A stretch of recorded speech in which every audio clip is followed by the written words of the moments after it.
नमस्कार विद्यार्थी मित्रों। हम जो मानव विकास अ, का अर्थ देखा था, बाद में मानव विकास का रिपोर्ट देखा था। मानव विकास यानी मनुष्य की जो इच्छाएं है, उसकी जो आकांक्षाएं है, वो पूरी करने के लिए, जीवन निर्वाह करने के लिए जो ज़रूरियातें हैं, उसकी आवश्यकताएं है, वो बढ़ाना, तो उसको बोलते हैं मानव विकास। यानी मनुष्य का सर्वांगीण विकास, की उसकी रस रुचि से वो काम करे, उसका आरोग्य अच्छा हो, वो सभी अधिकारों का उपयोग करता हो, वो स्वच्छता भी रखता हो, यानी सर्वांगीण विकास है। तो उसमें उसी तरह मानव विकास अंक में हमने देखा था कि विश्व के कुल 188 देश है, उनमें से भारत 135 नंबर पे है। मानव विकास अंक में हम देखें, भारत 135 अंक पर है, याद रखना।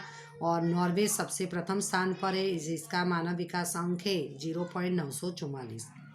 जबकि हम और देशों सबसे लास्ट नंबर 188 पर है नाइजर। वो भी याद रखना, खाली जगह एमसीक्यू में आ सकता है।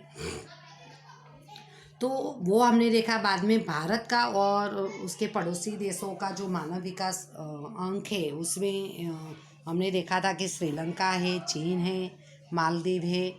तो वो भारत से उनका मानव विकास अंक है वो ज़्यादा है। जबकि बांग्लादेश, नेपाल, पाकिस्तान वगैरह का जो मानव विकास अंक है वो भारत से कम है। और भारत का मानव विकास अंक है 609, याद रखना। अभी यहाँ पर हम देखेंगे कि विश्व के प्रथम 5 उच्च मानव विकास सूचकांक अंक वाले जो देश है, कि सबसे पहले नॉर्वे, ऑस्ट्रेलिया, स्विट्जरलैंड, डेनमार्क और नीदरलैंड, वो प्रथम 5 स्थान पर है। उसके सामने भारत का मानव विकास सूचक अंक देखेंगे तो यहाँ पर भारत जो 135 नंबर पे है और विश्व के प्रथम 5 स्थान पर के देश है। तो उनका मानव विकास अंक जो हमने आगे देखा था वो भी यहाँ बताया। बाद में देखो कि मानव विकास अंक किस पर से निर्धारित किया जाता है, तो उसके निर्देशक हमने देखे थे। अपेक्षित आयु है, विद्यालयी औसत आयु है, स्वास्थ्य है और प्रति व्यक्ति की जो आवक है। तो हम देखें कि उनकी अपेक्षित आयु में आप ग्राफ देखो तो प्रथम 5 देशों का और हमारा, हमारे यहाँ 68 साल है। जबकि विद्यालयी उम्र देखें तो ये और देशों की 5 विश्व के प्रथम स्थान पर देशों की देखो, और भारत के तो भी कम है, 11.7 है, यानी 11 वर्ष 7 साल है, 7 महीने हैं। बाद में विद्यालय औसत वर्ष देखे, औसत कितने होने चाहिए, तो यहाँ पर देखें तो भारत के 5 वर्ष और 4 महीने ही हैं। तो वो सभी में हम देखें कि हमारा जो अंक है वो कम है। बाद में प्रति व्यक्ति की कुल राष्ट्रीय आवक देखें तो भी नॉर्वे की सबसे ज़्यादा, उसके बाद देखो भारत की बिल्कुल कम है, 5,497 है। तो ये ग्राफ पर से भी हमें पता चलता है कि भारत बहुत ही पीछे है। तो ये विकास ये 5 देशों से तुलना करें तो भारत की मतलब बहुत कमज़ोर स्थिति है। अभी हम आगे देखेंगे कि मानव विकास के समक्ष चुनौतियाँ, कि मानव विकास में हमने देखा कि भारत पीछे, बहुत सारे और देश भी पीछे है। तो क्यों है, तो यहाँ पर हम हमारे देश की बात करेंगे कि मानव विकास रिपोर्ट में प्रथम 5 देशों की तुलना करने पर पता चलता है कि भारत के सभी निर्देशक है कि अपेक्षित आयु है, विद्यालय आयु है और प्रति व्यक्ति आवक। तो स्वास्थ्य, शिक्षा और आवक के क्षेत्र में अनेक मंजिल तय करना बाकी है, क्योंकि हम बहुत ही पीछे हैं। तो मानव विकास का देश के निर्जीव भौतिक साधनों के साथ नहीं, लेकिन सजीव मानव संपत्ति के विकास के साथ सीधा संबंध है। कि देश में प्राकृतिक संपत्ति, भौतिक संपत्ति कितने, उस पर मानव विकास अंक तय नहीं होता है। मानव विकास का अंक सजीव मनुष्य के साथ सीधा डिपेंड करता है कि मनुष्य की आयुष्य कितनी है, वो उसका स्वास्थ्य कैसा रहता है, उसकी आवक कितनी है। तो अगर वो सब अच्छा रहेगा तो मानव विकास अंक देश का बढ़ेगा। तो ये मतलब सजीव है, सीधा संबंध मनुष्य के साथ है। तो मानव विकास अंक में मानव विकास की प्रगति में बाधक जो चुनौतियां दर्शाई गई, जिन पर विशेष बल दिया जा रहा है, उनमें एक तो है स्वास्थ्य, कि व्यक्ति का स्वास्थ्य स्वास्थ्य अच्छा रहेगा तो ही वो कुछ भी काम वगैरह कर पाएगा। बाद में लैंगिक समानता यानी स्त्री पुरुष समानता हमने समाज में देखते कि स्त्रियों के साथ कितना भेदभाव होता है। बाद में महिला सशक्तिकरण कि महिला हर क्षेत्र में आगे आए, महिलाओं को कमज़ोर न समझे, जो दृष्टिकोण है महिलाओं के प्रति वो बदला जाए। तो ये तीन पर मानव विकास अंक ऊंचा लाने के लिए स्वास्थ्य, लैंगिक समानता और महिला सशक्तिकरण पर ज़्यादा जो ध्यान है, ज़्यादा बल है वो उस पर दिया गया है। अभी हम देखेंगे जो मानव विकास के लिए जो तीन पर हमने देखा कि स्वास्थ्य, लैंगिक समानता और महिला सशक्तिकरण पर जो ध्यान दिया गया है, तो उसमें हम अभी देखेंगे स्वास्थ्य आरोग्य के बारे में। तो स्वास्थ्य व्यक्ति के जीवन के लिए आवश्यक और कीमती पूंजी है कि व्यक्ति का पारिवारिक सामाजिक जीवन उत्तम बने उसके लिए सबसे पहले उसका स्वास्थ्य अच्छा रहे, यह अधिक महत्वपूर्ण है। स्वस्थ शरीर निरोगी काया, क्योंकि अगर शरीर हमारा कुछ भी बीमारी रहेगी तो कोई भी काम है वो हम उत्साह से लगन से नहीं कर पाते हैं, यानी हमारा उत्पादकता है वो शून्य हो जाएगी। तो उत्पादकता शून्य हो जाएगी तो हम घर की आवक में, बाद में देश की राष्ट्रीय आवक में अपना कोई हिस्सा नहीं बढ़ाएंगे तो देश का भी जो अर्थतंत्र है, आर्थिक विकास है वो कम होता है। तो भारत सहित विकासशील देशों ने अपनी स्वास्थ्य नीतियों के अंतर्गत जनसंख्या वृद्धि, अभी हम देखें भारत जैसे विकासशील देश जैसे कि अफगानिस्तान है, भूटान, बांग्लादेश, ब्राज़ील, कंबोडिया वगैरह भारत जैसे विकासशील राष्ट्र है कि जो अभी विकास कर रहे, तो ऐसे देशों ने स्वास्थ्य के लिए भी कई नीतियां हैं वो बनाई हैं। जैसे कि जनसंख्या वृद्धि, अभी भारत हम देखें कि जनसंख्या वृद्धि से देखें तो द्वितीय स्थान पर है, तो उसको भी अगर कंट्रोल में करना ज़रूरी है।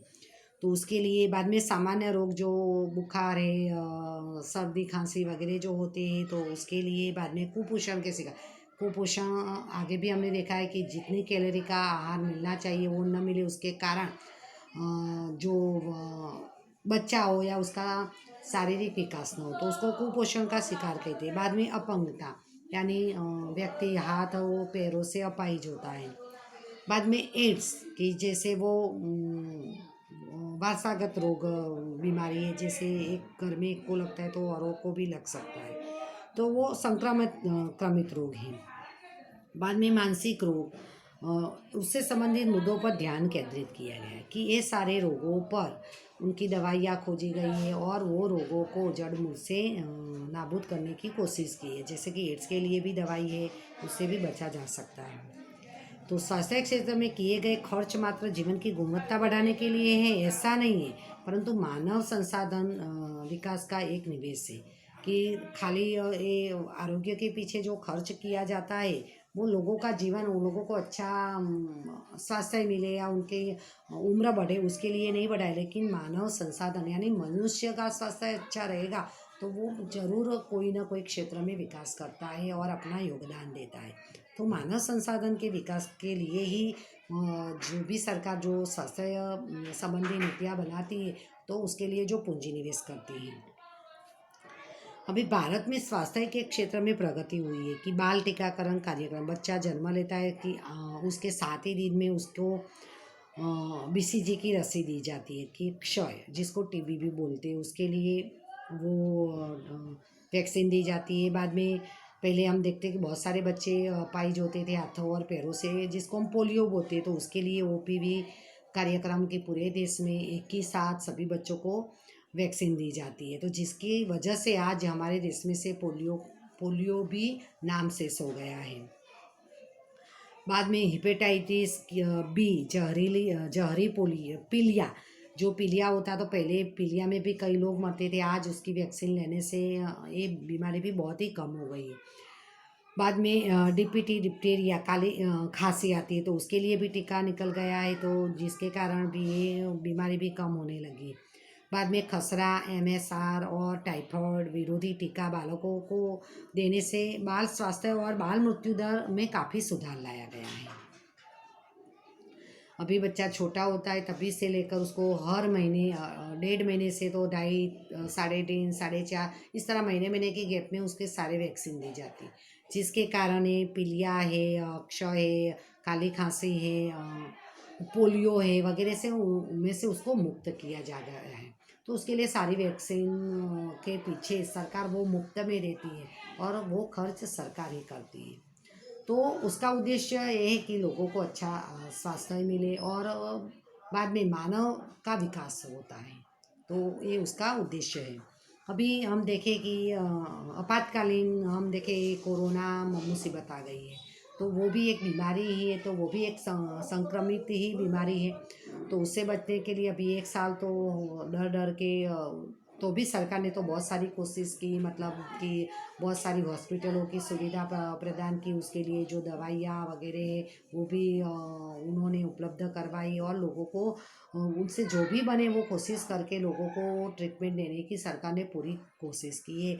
और हम देखें कि रिकवरी रेट है वो हमारा हमेशा मृत्यु अंक से वो अभी तो 98 पॉइंट भी हो गया है। तो वो क्या है, वो स्वास्थ्य सुविधा ही है कि स्वास्थ्य की और ज़्यादा सुविधा बढ़ाने से, ज़्यादा पूंजी निवेश करने से, ज़्यादा टेक्निकली वगैरह सहाय देने से उसमें भी सुधार आया है कि मृत्यु अंक कम हुआ है और रिकवरी रेट है वो बढ़ाया है। और अभी ये भी खुशी की बात है, 14 जनवरी से भी हमारे देश में ये कोरोना की भी आत्मलक्षी स्वनिर्भर जो वैक्सीन है वो देने की शुरुआत भी हो जाएगी। तो वो भी कोई कम खर्च में नहीं होती, उसके लिए भी बहुत सारा खर्च होता है। तो अभी देखते हैं उसके लिए सरकार ही उसका खर्च भुगतान करती है या लोगों, पर ज़्यादा तो सरकार ही उसके लिए खर्च करती है। तो ये एक स्वास्थ्य के लिए जो सरकार करती है और मानव संसाधन का विकास उनका उद्देश्य रहता है।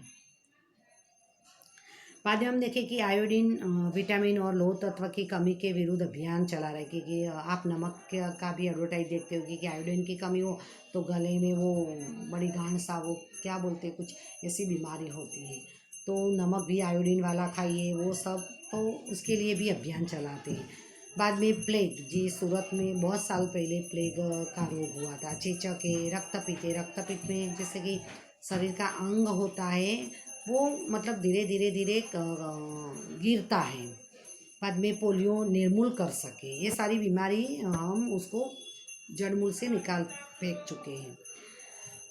बाद में खसरा है, छोटी चेचक, मलेरिया, डेंगू, पोलियो, कोड जो सफ़ेद दाग होते हैं, क्षय यानी टीबी, मधुमेह में डायबिटीज़, कैंसर, हृदय रोग आदि पर भी नियंत्रण पाया जा सका है। परिणाम स्वरूप मनुष्य लंबा, तंदुरुस्त और स्वस्थ जीवन जी रहे।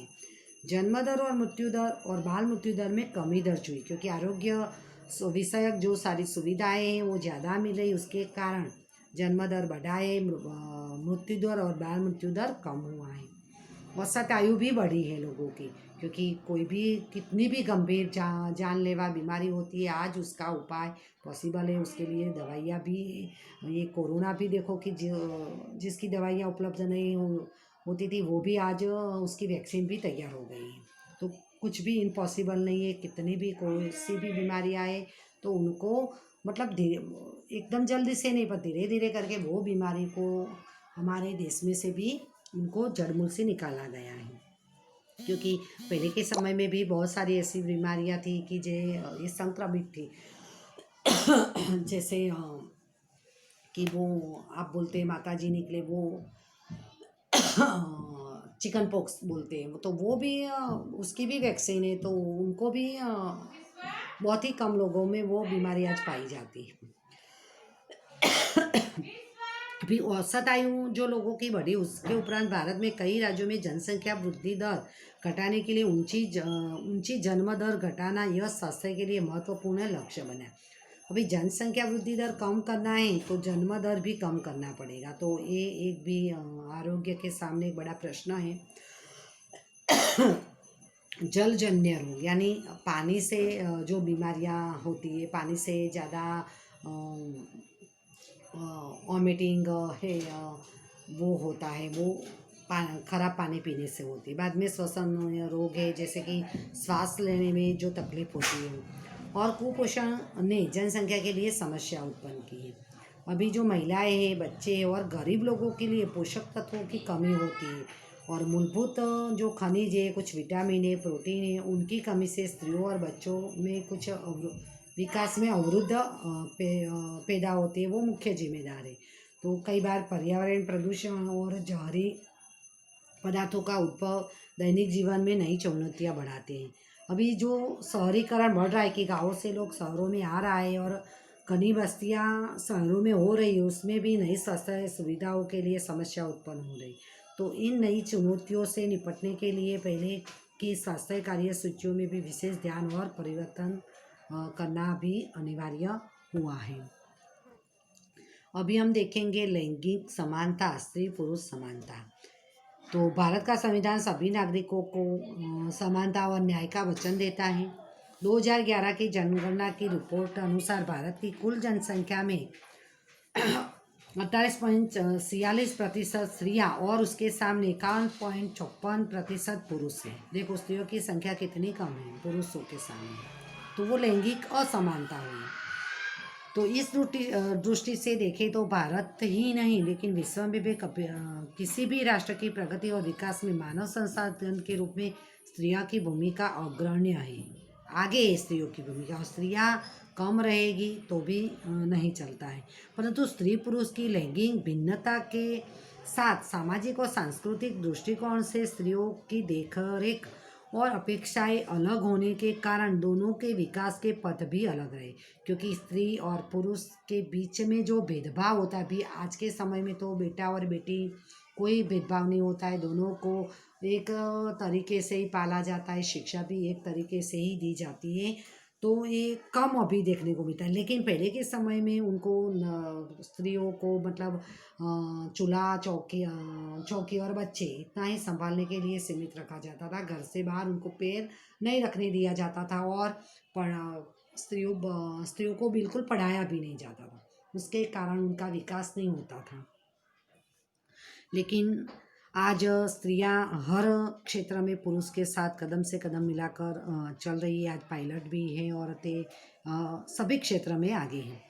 आज भी कई महिलाएं घर काम करती है, रसोई में खाना बनाती है, बालों का देखभाल करती है। उनका आर्थिक उपार्जन या राष्ट्रीय आवक में कोई हिस्सा नहीं माना जाता है, क्योंकि वो अपने घर परिवार और बच्चे को ही देखती है। कोई उत्पादक आर्थिक उपार्जन का कोई काम नहीं करती है, इसीलिए राष्ट्रीय आवक में उनका कोई हिस्सा नहीं रहता है। और स्त्रियों को परिवार में कोई निर्णय लेने का अधिकार नहीं। आपने भी अपने घर में या देखा होगा कि कोई भी डिसीजन, कोई भी निर्णय लेना है तो जेंट्स लोग ही लेते हैं। स्त्रियों का निर्णय को वो कम मानते हैं, बोलते कि उनको क्या समझ होती है। स्वास्थ्य की अपूर्ण देखभाल तथा शिक्षण और आर्थिक अधिकारों से उन्हें वंचित रखा जाता है। अगर बच्ची है या बाद में वो किसी की पत्नी है, वो कोई बीमारी से परेशान है तो उनकी दवाई जल्दी से नहीं करवाई जाती।